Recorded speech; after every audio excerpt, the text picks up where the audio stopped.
तो good morning to all of you. आज जो है हम लोग स्टार्ट करेंगे हाइड्रोलिक मशीन्स में। हम लोग का जो अगला हम लोगों ने कल इम्पल्स मोमेंटम इक्वेशन का एक एप्लीकेशन पढ़ा था बेंड पाइप पे क्या फोर्स जनरेट होता है उसके बारे में। आज जो है हम लोग उसके आगे कल मैंने फिर एप्लीकेशन में बताया था कि डिफरेंट डिफरेंट प्लेट्स पे कैसे हम लोगों का इस पे फोर्स लगता है, कैसे कैसे वो हम लोग का टरबाइन प्लेट्स पे मतलब प्लेट्स लगने के कारण जो रोटेशन कैसे होता है, उसका रिएक्शन क्या होगा, उसमें फोर्स क्या क्या जनरेट होंगी, उसके बारे में आज हम जानेंगे। तो स्टार्ट करते हैं।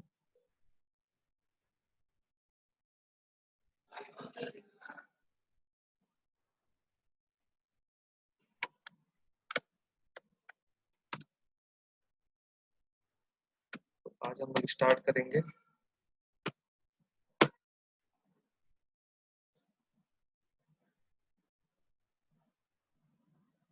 हम लोगों का impact of jet on plates. इसमें भी मैंने कल बताया था आप लोगों को कुछ चीजें, जैसे कि कल मैंने स्टार्ट किया था, आज स्टार्ट करते हैं फिर से वहीं से। देखिए, मैंने बताया था कि जब भी हम लोगों का कोई भी पाइप पे हम आगे नोजल लगा देते हैं तो यहाँ के एरिया हो जाता है कम, जिसकी वजह से यहाँ पे जो पानी निकलता है उसकी वेलोसिटी बहुत ही तेज हो जाती है और एक ये जेट के का फॉर्मेशन होता है। ये मैंने कल बताया। तो जब जेट का फॉर्मेशन होता है तो हम लोगों ने फिर कल पढ़ा था, जब उसमें प्लांट के लेआउट में, हाइड्रो इलेक्ट्रिक पावर प्लांट के लेआउट में जब हम लोगों ने पढ़ा था, हमने ब्लेड्स की बात की थी, पेन्स की बात की, ऐसे कुछ बनाया था कि हम लोग का पानी ऊपर रिजर्वायर से फ्लो करता है, नीचे आता है और यहाँ पे एक नोजल लगा देते हैं। यहाँ से हम लोग प्रेशर से, हाई प्रेशर से हम लोग पानी को फ्लो कराते हैं, जो कि टरबाइन में लगे हुए वेन से जाके लगता है और ये टरबाइन को रोटेट कराता है। तो हमें अब ये जानना है कि ये प्लेट्स जो है, इसका इस प्लेट्स पे किस तरह से प्लेट पे हम लोगों का प्रेशर फोर्स लगेगा कि ये हम लोग का रोटेशन होगा। तो ये देखिए, ये जरूरी नहीं है कि जब ये पानी हम लोग इस पे एक इमेजिनेशन, इसको आपको इमेजिन करना पड़ेगा कि जब हम लोग जेट से पानी फ्लो कराते हैं किसी प्लेट पे और ये किसी जगह पे रोटेट कर रहा है, किसी पॉइंट के अराउंड रोटेट कर रहा है अगर, तो ये जब ये रोटेशन होगा तो ये जरूरी नहीं है कि हम लोगों का ये हॉरिजेंटल ही टकरा, मतलब हम लोग का ये सॉरी वर्टिकल ही जेट से टकराए। ये हो सकता है कि कभी सीधा जेट का जो फोर्स हो वो सीधा लग जाए प्लेट पे, या फिर हल्का सा इंक्लाइंड हो, या तो फिर कर्व शेप में अगर हम लोग ब्लेड प्रोवाइड कर रहे हैं, तो अगर हम लोग ब्लेड को कर्व शेप में प्रोवाइड कर रहे हैं तो हो सकता है कि ये इसके सेंटर पे कभी जेट लगे, या तो फिर जब ये रोटेट होगा तो इसका एंगल चेंज होगा तो कुछ इस तरह से रोटेशन होगा, यहाँ पे इसके साइड में भी लग सकता है।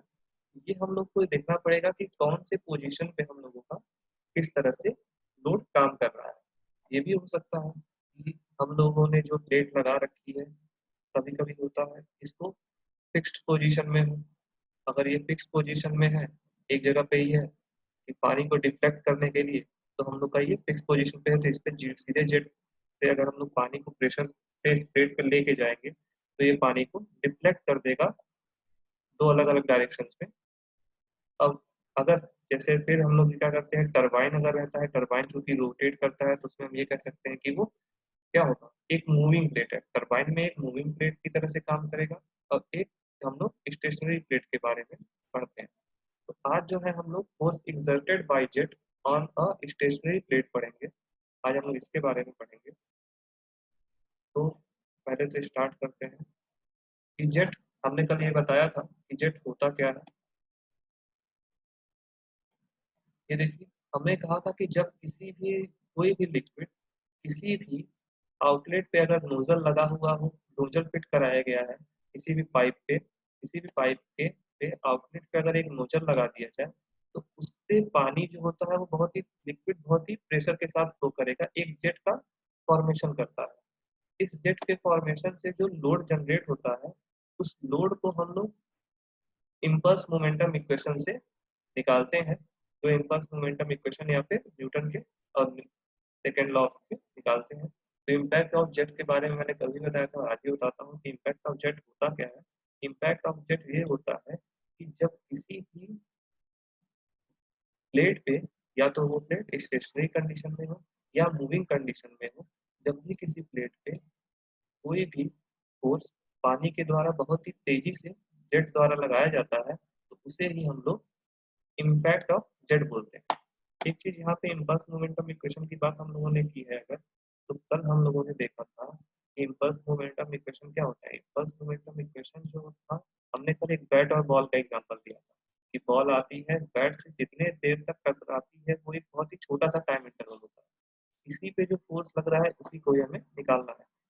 ठीक उसी तरह से इसीलिए हम लोग जो पानी का जो पार्टिकल होता है, जैसे हम लोग जानते हैं कई पार्टिकल से मिलकर हम लोग का वाटर फ्लूइड बनता है, तो जब फ्लूइड का जो पार्टिकल है वो यहाँ से टकराएगा तो एक छोटे से टाइम के लिए टकराता है, तो इसीलिए हम लोग इसको इम्पल्स मोमेंटम इक्वेशन के जरिए निकालते हैं।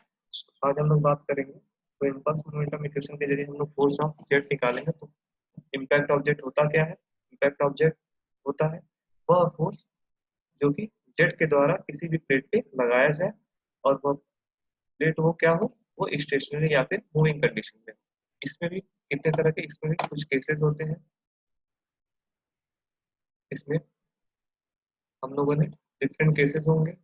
इसमें मेन दो केसेस होते हैं। एक तो force exerted by the jet on a stationary plate, यानी कि जो हम लोग का प्लेट है वो किसी भी जगह पे फिक्स्ड किया हुआ है, वो कहीं पे हिल नहीं रहा है, उस पे इस जेट का कैसे फोर्स जनरेट करेगा। और अगर हम लोग का जो प्लेट है वो मूव कर रहा है, तो उस समय ये जेट उस पे कैसे फोर्स लगाएगा, इसके बारे में हम लोग को आज कैलकुलेशन करनी है। कितना फोर्स लगता है ये जानना है। तो इसमें हम लोग स्टार्ट करेंगे स्टेशनरी प्लेट से। स्टेशनरी प्लेट की आज दो कंडीशन हम लोग खत्म करेंगे। इसमें plate is vertical to the jet और plate is incline to the jet. ठीक है, तो स्टेशनरी जो प्लेट है, स्टेशनरी प्लेट की कंडीशन में वर्टिकल टू द जेट पे आज हम लोग स्टार्ट करते हैं यहाँ से। तो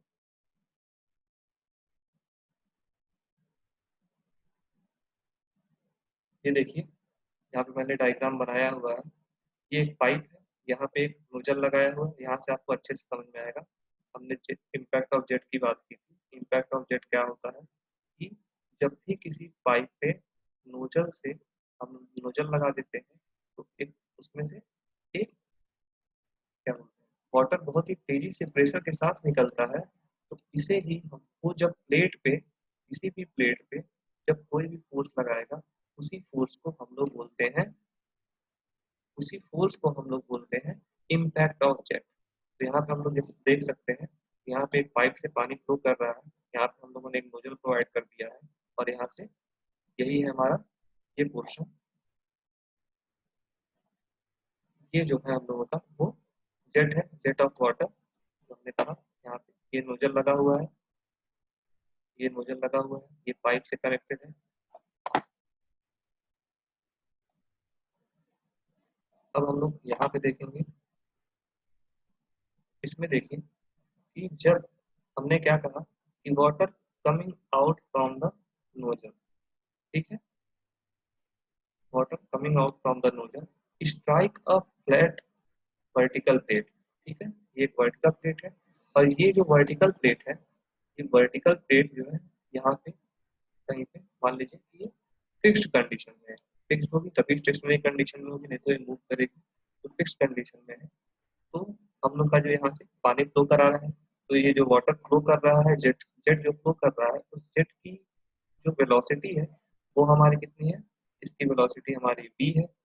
इसका जेट का डायमीटर हमारा स्मॉल टी से डिनोट किया है, क्योंकि हम लोग जानते हैं कि पाइप जो होता है मैक्सिमम वो सर्कुलर सेक्शन में ही रहता है। क्रॉस सेक्शनल एरिया निकालेंगे इसका पाइप का, तो cross sectional area 5/4 D square हमारा क्रॉस सेक्शनल एरिया होगा। तो ये देखते हैं कि जब हम लोग, जब कोई भी जेट, जब जेट जो है वो प्लेट पे स्ट्राइक करता है, तो चूंकि हमारा जो प्लेट है वो है फिक्स्ड कंडीशन में, स्टेशनरी प्लेट है, तो होता क्या है कि ये स्टेशनरी कंडीशन में फिक्स्ड है, तो ये जब जेट इस पे फोर्स लगाता है तो हम लोगों का जो वाटर है वो डिफ्लेक्ट हो जाता है, सेम वेलोसिटी से ये डिफ्लेक्ट हो जाता है,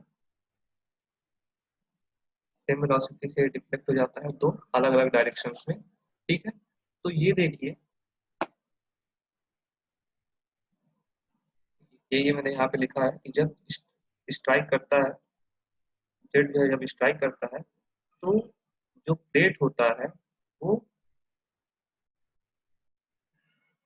प्लेट जो है वो राइट एंगल पे हमारा यहाँ पे लगा के रखे हैं, क्योंकि अभी इंक्लाइंड की कंडीशन पढ़ेंगे। इंक्लाइंड हम लोग का जो राइट एंगल पे प्लेट लगा हुआ है, जेट के राइट एंगल पे प्लेट लगा हुआ है, वो क्या होता है, डिफ्लेक्ट कर देता है टू 90 डिग्री। ठीक है, तो जो component of velocity of jet है, जो वेलोसिटी का कंपोनेंट है वो, ये देखिए कि जब हम लोगों ने यहाँ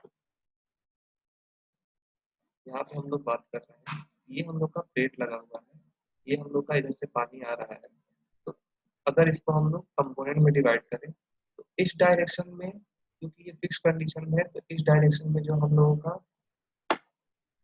फोर्स होगा वो क्या हो जाएगा, जो कंपोनेंट वेलोसिटी का जो कंपोनेंट हो जाएगा वो हॉरिजॉन्टल डायरेक्शन में क्या होगा, जीरो हो जाएगा, ये जीरो हो जाएगा।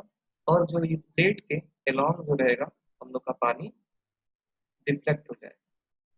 ठीक है, पानी जो हम लोग का डिफ्लेक्ट हो जाएगा। जैसे कि हम लोग जानते हैं, एक तरह से एक एग्जांपल आप लेके चलिए कि अगर आप लोग, वो जेट तो नहीं है फिर भी एक एग्जांपल ले लेते हैं कि जब हम लोग मग से पानी जमीन पे गिराते हैं, वैसा तो नहीं है कि वो जमीन को नीचे वो छेद करके चला जाता है या चीर देता है जमीन को।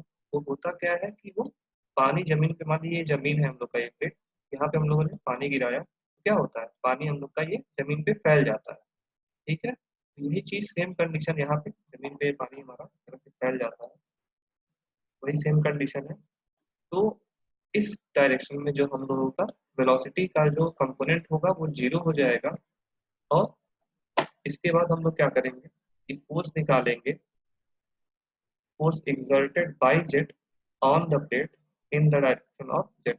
तो जेट की डायरेक्शन में, जेट के ही द्वारा जब हम लोग फोर्स प्लेट पे निकालते हैं, उसके लिए हम लोग क्या करेंगे कि rate of change of momentum in direction of force, जैसा कि हम लोग जानते हैं इम्पल्स मोमेंटम इक्वेशन यही कहता है कि जो फोर्स होगा वो क्या होगा, rate of change of momentum in the direction of flow की फोर्स के बराबर होगा।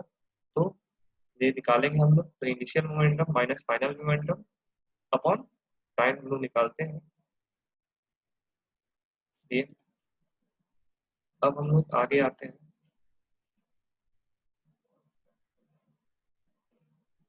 तो ये देखिए यहाँ तक हम लोगों ने पढ़ा था, एफ एक्स जो है वो एक्स डायरेक्शन में rate of change of momentum in direction of force. ठीक है, initial momentum minus final momentum upon time, ये हम लोग निकालेंगे।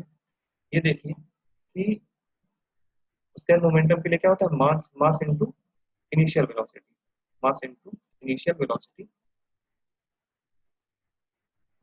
और फाइनल मोमेंटम के लिए mass into final velocity upon time. तो मास अपॉन टाइम हो जाएगा, कॉमन लेंगे मास अपॉन टाइम, बाहर आ जाएगा, तो initial velocity minus final velocity. फिर मैंने बात की कि जब हम लोगों का जो जेट है वह इस प्लेट पे स्ट्राइक करता है, तो यहाँ पे आप देखिए कि जब एट इंस्टेंट ऑफ टाइम कि जब पानी इस प्लेट पे टकरा रहा है, तो उस पोजीशन पे हम लोगों के पानी की वेलोसिटी क्या हो, इसकी वेलोसिटी हो जाएगी जीरो। जिस समय पानी उसी इंस्टेंट ऑफ टाइम पे, जिस समय हम लोग का पानी, मान लीजिए इस टाइम पे हम लोग का यहाँ पे फाइनल वेलोसिटी क्या हो जाएगी, ये हो जाएगी हम लोग की जीरो। ये हम लोगों का इनिशियल वेलोसिटी बी थी, फाइनल वेलोसिटी जीरो है, तो इनिशियल वेलोसिटी क्या हो जाएगी, जो अभी मैंने फिर पहले ही बताया था, इससे पहले ही मैंने बात की थी इस स्लाइड में। इनिशियल वेलोसिटी हम लोग की क्या है, बी है, फाइनल वेलोसिटी हम लोग की क्या है, फाइनल वेलोसिटी हम लोग की जीरो है। अभी मैंने पहले ही बात की थी एक चीज, एक रीजन और कि इस पे उस समय पे हम लोग का ये जीरो हो जाएगा। और साथ ही साथ चूंकि हम लोग एक्स डायरेक्शन में निकाल रहे हैं, तो एक्स डायरेक्शन में ये जीरो होगा और वाई डायरेक्शन में हम लोग का ये वेलोसिटी पी हो जा रही है, ये हम लोग निकालते हैं। ठीक है,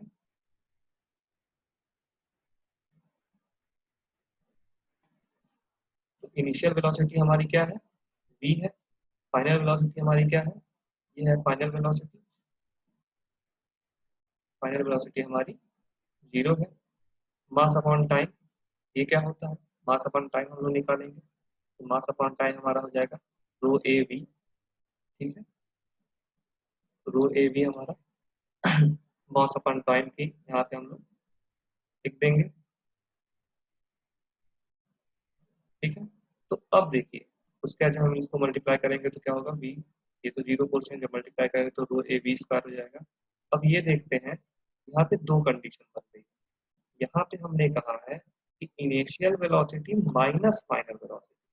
ठीक है, तो ये कब करेंगे, क्योंकि क्वेश्चन में कभी कभी पूछ लेता है, तो ये चीज ध्यान दीजिएगा कि initial velocity minus final velocity तब करते हैं जब जब हम लोगों को जेट के द्वारा प्लेट पर फोर्स कैलकुलेट करना हो। यानी कि जेट जो है हम लोग का प्लेट पे कितना फोर्स लगा रहा है, जब हम ये कैलकुलेट करेंगे तो हम लोग initial velocity minus final velocity करेंगे। इसी का उल्टा जब हम लोगों का ये पूछा जाए क्वेश्चन में कि, सॉरी ये चीज मैंने यहाँ पे मैं करेक्ट कर दूंगा, यहाँ पे बाय नहीं होगा, ऑन द जेट होगा यहाँ पे। इस कंडीशन इसको जो है correct कर ही देते हैं।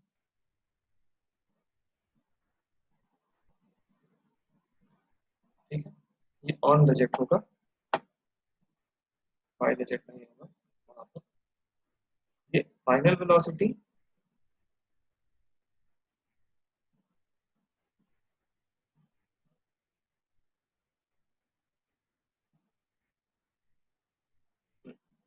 इनिशियल वेलोसिटी और फाइनल वेलोसिटी तब हम करते हैं कि जब हमारा जो फोर्स होगा वो जेट के द्वारा प्लेट पर लगाया जा रहा हो, तो हम लोग इनिशियल माइनस फाइनल वेलोसिटी करेंगे। लेकिन जब हम लोगों का फोर्स जेट पे प्लेट के जरिए, यानी कि देखिए सीधी सीधी चीजें करना क्या है कि जब हम लोग इस पे प्लेट पे निकालना है तो हम लोग इनिशियल माइनस फाइनल करेंगे, जब प्लेट के द्वारा जेट पे निकालना है तो फाइनल माइनस कर देंगे। यही चीज है और कुछ नहीं। चलिए अब आगे चलते हैं। ये हम लोग का फोर्स ऑन वर्टिकल प्लेट था। अब हम लोग आते हैं स्टेशनरी कंडीशन में, जब इंक्लाइंड प्लेट होगा तो क्या होगा। तो जब स्टेशनरी कंडीशन में इंक्लाइंड प्लेट होगा तो यहाँ पे भी ये हम लोग इसको फिक्स कर देते हैं। ये हम लोग का फिक्स कंडीशन में होगा, कहीं पे भी घूम नहीं सकता है। तो ये मान के चले, इसके साथ साथ कुछ अजम्पशन हमें करने पड़ेंगे कि हम लोग मान के चलेंगे जो हम लोग का प्लेट है वो स्मूथ है, उसके बाद किसी भी तरह का उसमें लॉस ऑफ एनर्जी नहीं हो रहा है, और जो इम्पैक्ट ऑफ जेट है वो move over the plate after striking with velocity equal to initial velocity. यानी कि जब हम लोगों का एक तो पहला हम लोग का ये जो प्लेट है वो स्मूथ होगा, उसके साथ साथ कोई भी एनर्जी लॉस नहीं होगा, और साथ ही जो इसकी वेलोसिटी v है वह प्लेट से जब टकरा के डिफ्लेक्ट होगी उसकी वेलोसिटी में कोई कमी नहीं आएगी, उसकी वेलोसिटी सेम होगी, वो v होगी। ठीक है, हम लोग ये मान के चल रहे हैं कि एंगल बिटवीन जेट और प्लेट, इस जेट में और जो प्लेट है उसके बीच का जो एंगल है वो थीटा है। उसके बाद हम लोग एक नॉर्मल लेके चलते हैं प्लेट के अलॉन्ग नॉर्मल खींचेंगे, तो उसको हम लोग मान लेते हैं एक एफएन फोर्स है। ठीक है, हम लोग काम एक तरह से एज्यूम कर ले रहे हैं कि हम लोग फिर फोर्स निकालेंगे कि किस तरह से ये हम लोग का फोर्स काम कर रहा है। एक फोर्स हमने एफएन मान के चले हैं कि जो direction normal to the plate के नॉर्मल जो फोर्स काम कर रहा है, प्लेट के नॉर्मल जो फोर्स काम कर रहा है वो एक एफएन फोर्स है। ठीक है, तो उसको जब हम लोग एफएन फोर्स निकालेंगे तो जिस इंस्टेंट ऑफ टाइम पे हम लोग का फोर्स लग रहा है, मास जो होगा वो इनिशियल। ठीक है, ये देखिए मास ऑफ जेट स्ट्राइकिंग पर सेकेंड, जिस टाइम पे हम लोग का इनिशियल, जिस टाइम पे हम लोग का फोर्स मास, मतलब जिस टाइम पे हम लोग क्या पानी इससे जाके प्लेट पे टकराया है, उस टाइम पे हम लोग का ये जो जेट है वह initial velocity of the jet और बिफोर स्ट्राइकिंग, और final velocity of the jet before striking in an direction. ठीक है, तो यहाँ पे भी देखिए क्या होगा कि इससे जस्ट टकराते समय हम लोगों का जो फोर्स वेलोसिटी होगी वो जस्ट जीरो होगी पहले की तरह। जैसे इससे आया पानी टकराया तो उस समय जिस समय वो उसको पानी प्लेट को टच कर रहा होगा उस समय क्या होगा, उस समय पानी हम लोग का रुक जाएगा, उस समय हम लोग की फाइनल वेलोसिटी हो जाएगी जीरो। तो ये हम लोग का फाइनल वेलोसिटी यहाँ पे हम लोगों ने जीरो रखा है। इसके साथ ही साथ इसका जो वेलोसिटी कंपोनेंट होगा वो हम लोगों का क्या होगा, इस प्लेट के डायरेक्शन में। देखिए इस प्लेट के एफ एन डायरेक्शन में, एफएन डायरेक्शन में जो हम लोग ने नॉर्मल प्लेट पर नॉर्मल बनाया है, उस नॉर्मल प्लेट का जो फोर्स है एफएन, उस पर वेलोसिटी हमारी साइन वी साइन थीटा है। तो इनिशियल वेलोसिटी हमारी इस नॉर्मल पे वी साइन थीटा और हम लोग का फाइनल वेलोसिटी जीरो। तो इस तरह से हम लोग जब मास और इनिशियल वेलोसिटी और फाइनल वेलोसिटी का जब मल्टीप्लिकेशन करेंगे तो rho A V square upon या rho A V square sine theta हम लोग का एक फोर्स पता चल जाएगा। इस फोर्स को हम लोग को चूंकि ये नॉर्मल फोर्स नहीं निकालना है, हम लोग को चूंकि ये फोर्स निकालना है एक्स डायरेक्शन और वाई डायरेक्शन, इस डायरेक्शन में हमको निकालना है इसका। जब हम लोग एक्स डायरेक्शन और वाई डायरेक्शन में जब हम लोग फोर्स निकालेंगे तो इसको हम लोग को रिजॉल्व करना पड़ेगा। तो इसलिए ये फोर्स जो होगा वह दो कंपोनेंट में रिजॉल्व होगा। एक क्या होगा, एक जो कंपोनेंट होगा वह जैसे मैंने बोला हॉरिजॉन्टल जो कंपोनेंट होगा एफ एक्स, वो क्या होगा direction of the jet, jet के डायरेक्शन में फोर्स निकालेगा। और दूसरा जो कंपोनेंट निकालेंगे वह उसके perpendicular to the jet, jet के परपेंडिकुलर डायरेक्शन में हम लोगों का फोर्स निकालेगा। ठीक है, नेक्स्ट। तो अब हम लोग एफ एक्स की बात करते हैं, एफ एक्स की बात करते हैं। एफ एक्स जो है हम लोग का कंपोनेंट ऑफ एफ एन, जो अभी मैंने बात किया in the direction of flow, flow के डायरेक्शन में, फ्लो के डायरेक्शन में जो ये दिख रहा है आपको एफ एक्स, फ्लो के डायरेक्शन में जो हम लोग का एफ एन का कंपोनेंट है वो F N cos 90 minus theta होगा। कॉस 90 माइनस थीटा इक्वल हम लोग जानते हैं साइन थीटा। ठीक है, ये होता है cos 90 minus theta equal to sine theta, ये हम लोग जानते हैं। एफ एन की वैल्यू हम लोग पहले से जो पहले निकाल चुके हैं वहां से निकाल लेंगे। देखिए पहले क्या आया है हमारा वैल्यू, पहले हमारी वैल्यू आई है rho A B square sine theta. ठीक है, rho A B square sine theta आई है, ये वैल्यू जब हम यहाँ पे पुट करेंगे तो यहाँ पे rho A B square sine theta into sine theta क्या हो जाएगा, rho A B square sine square theta, ये हम लोग का एफ एक्स की वैल्यू होगी एक्स डायरेक्शन में। एक्स डायरेक्शन में यानी कि जेड के डायरेक्शन में जो फोर्स होगा वो होगा हम लोग का क्या क्या, rho A B square sine theta. साथ ही साथ इसी के परपेंडिकुलर यानी कि जेड के परपेंडिकुलर या फिर जो हम लोग का फ्लो है उसके परपेंडिकुलर जो है हम लोग का फोर्स कितना होगा F Y sine 90 minus theta, तो एफ एन कॉस थीटा हो जाएगा। यहाँ पे हम लोग जान रहे हैं एफ एन की वैल्यू कितनी है, rho A B square sine theta multiplied by cos theta, हम लोग का इक्वेशन 4 बन जाएगा। तो यहाँ से हम लोगों का ये पता चल जाएगा कि एफ एक्स एफ वाई, ये एफ वाई है, ये एफ वाई है, ये मैं नोट्स में करेक्ट करके ही दूंगा, ये एफ वाई है। एफ एक्स और एफ वाई जो हम लोगों का क्या होगा,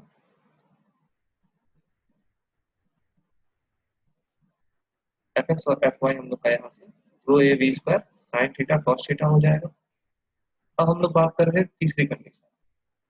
तीसरी कंडीशन जो मैंने इसलिए आज मैं नहीं बता रहा हूँ क्योंकि इस कंडीशन में भी तीन कंडीशन, ठीक है, इस कंडीशन में तीन कंडीशन है, उसके डेरिवेशन भी है काफी अच्छे। तो force exerted bye plate, force exerted by jet on a stationary curve plate. मैंने बताया कि अगर जो हम लोग का प्लेट का जो हम लोग का टरबाइन, अगर जो हम लोग का टरबाइन उसके जो वेन्स है वो फ्लैट नहीं है, ये किस कर्व शेप है इस तरह से कुछ, अगर ये कर्व शेप है, ठीक है, तो इस पे जो फ्लो का जो जेट का प्रेशर रहेगा ये देखिए आपको, या तो सेंटर पे लगेगा, अगर मान लीजिए ये घूम गया है यहाँ पे, ये घूम के वापस आ रहा है तो ये जरूरी नहीं है कि ये सेंटर पे ही लगाए फोर्स।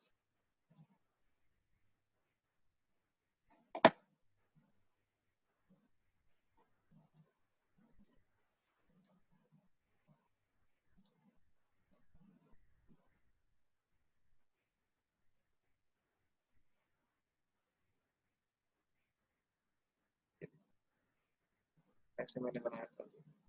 यहाँ पे ये जरूरी नहीं कि इसके सेंटर पे ही लगाए, ये अगर रोटेट कर रहा है, देखिए जैसे जैसे रोटेट करेगा वो क्या होगा, इंक्लाइंट, हल्का सा इंक्लाइंट भी हो सकता है, या तो फिर सिमेट्रिकली इंक्लाइंट हो या फिर अनसिमेट्रिकली इंक्लाइंट। तो देखिए जब जेट जो हम लोग का कर्व प्लेट के सेंटर पे, यानी कि हम लोग का कर्व प्लेट है, इसके अगर सेंटर पे जो फोर्स लगता है तो उस पे जो हम लोग फोर्स निकालते हैं, तो ये एक कंडीशन बनेगी। दूसरी कंडीशन होगी, एक सिमेट्रिकल प्लेट है, उस पे जो हम लोग का फोर्स यहाँ से मान लीजिए यहाँ से लग रहा है, तो इस पे। और तीसरी कंडीशन जो है, प्लेट इज अनसिमेट्रिकल, जब हम लोग का प्लेट जो है वो अनसिमेट्रिकल हो तो इसके बारे में हम लोग कल पढ़ेंगे, इन तीनों कंडीशन के बारे में। उसके बाद हम लोग ये न्यूमेरिकल्स लगाएंगे, फिर एक दो कंडीशन और हैं वो जानेंगे, फिर मूविंग प्लेट में आएंगे। आज के लिए इतना ही है वैसे आज का कोटेशन हमारा, जाते जाते, when life gets harder challenge yourself to be stronger। तो दिन भर मोटिवेट रहने के लिए आप लोग को जरूरी है कुछ ना कुछ दिया जाए ज्ञान, बाहरी ज्ञान। तो आज का जो ज्ञान है वह यही है कि जब भी कोई समस्या है, क्योंकि आप लोग सिविल इंजीनियर हैं, तो सिविल इंजीनियरिंग में हम लोग जानते हैं कि लोड और डिजाइनिंग से आप लोग का बहुत ही गहरा रिश्ता रहता है। तो होता क्या है, जबकि एक तरह से बीम मान लीजिए, अगर हम लोगों को 100 किलो न्यूटन का फोर्स लग रहा है, तो हम लोग क्या करते हैं, हम लोग एक बीम डिजाइन करते हैं जो कि एक फैक्टर ऑफ सेफ्टी मान लेते हैं 1.5, जो कि 150 किलो न्यूटन का लोड लग रहा है, तो 150 किलो न्यूटन का लोड हम लोग का लोड बियर करने के योग्य जो हम लोग बीम की डिजाइनिंग कर रहे हैं, जितना लोड होता है उससे हम लोग ज्यादा ही लोड की डिजाइनिंग, उससे ज्यादा की सेक्शन की हम लोग डिजाइनिंग करते हैं। तो सेम वही चीज है हमारी लाइफ में भी, हम लोग बीम से सीख सकते हैं। इसलिए आज मैं ये लेके आया हूँ, क्योंकि आप लोग सिविल इंजीनियर्स हैं। तो जब हम लोग के जीवन में भी कोई समस्या है, किसी भी तरह का कोई लोड आए, तो कुछ नहीं करना है, अपने आप को ही चैलेंज करना है, और अपने आप को ही एक बीम की तरह से, जैसे आप बीम की डिजाइनिंग करते हैं, वैसे ही अपने आप को चैलेंज करना है और अपने आप को ही स्ट्रांग बना देना है, ताकि जो चैलेंज है वो आपके सामने काफी छोटा हो। ठीक है, आज के लिए इतना है, कल हम लोग फिर मिलेंगे। और आज जो समय हम लोग का था उससे थोड़ा देर हो गया, उसके लिए माफी सभी का, बहुत बहुत धन्यवाद। तो हम लोग कल मिलेंगे।